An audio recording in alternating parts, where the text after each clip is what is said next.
Hello, নমস্কার বন্ধুরা। আমার নাম বিপ্রদীপ। তোমাদের সঙ্গে আজকে আলোচনা করব এমন একটা সংখ্যা নিয়ে যেটা ম্যাথের জগতে একেবারে সুপারস্টার। হ্যাঁ, আমি বলছি পায়ের কথা।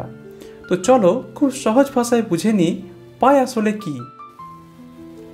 পাই হচ্ছে একটা গাণিতিক ধ্রুবক সংখ্যা, মানে এটা সব সময় একই রকম থাকে।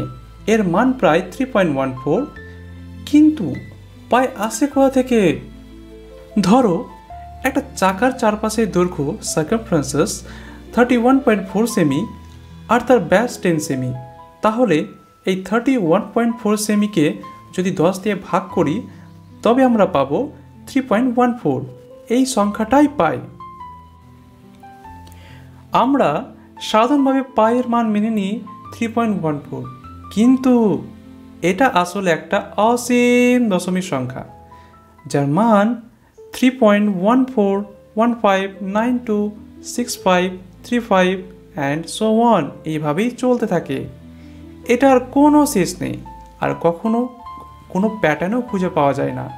এই জন্য একে বলে ইরেশনাল নাম্বার, মানে যেটাকে ভগ্নাংশে সম্পূর্ণভাবে প্রকাশ করা যায় না। পাই শুধু স্কুলের জ্যামিতিক প্রশ্নে নয়, বাস্তব জীবনে অসাধারণ কাজে লাগে। যেমন বৃত্তের ক্ষেত্রফল, পাই আর স্কোয়ার, বৃত্তের পরিধি 2πr। তাছাড়া ইঞ্জিনিয়ারিং, মহাকাশ গবেষণায়, কম্পিউটার সিমুলেশন সবখানেই পায়ের ব্যবহার আছে। তুমি জানো প্রতি বছর 14 মার্চ পালন করা হয় পাই দিবস, পাই ডে। কারণ ইংরেজিতে 3/14 মানে মার্চ 14, যা পায়ের মান 3.14 এর মতো। মজার না? তো বন্ধুরা, এটাই ছিল পায়ের এক সহজ পরিচয়। এটা শুধু একটা সংখ্যা না, একটা গাণিতিক জাদু। তোমাদের যদি ভালো লেগে থাকে তাহলে এই ভিডিওটা লাইক করো, কমেন্টে জানাও পাই নিয়ে তুমি আর কি জানতে চাও।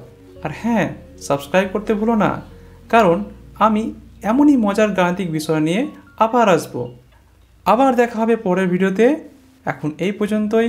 ভালো থেকো, গণিত নিয়ে খেলো আর শিখে ফেলো, কারণ গণিত মানেই মজার।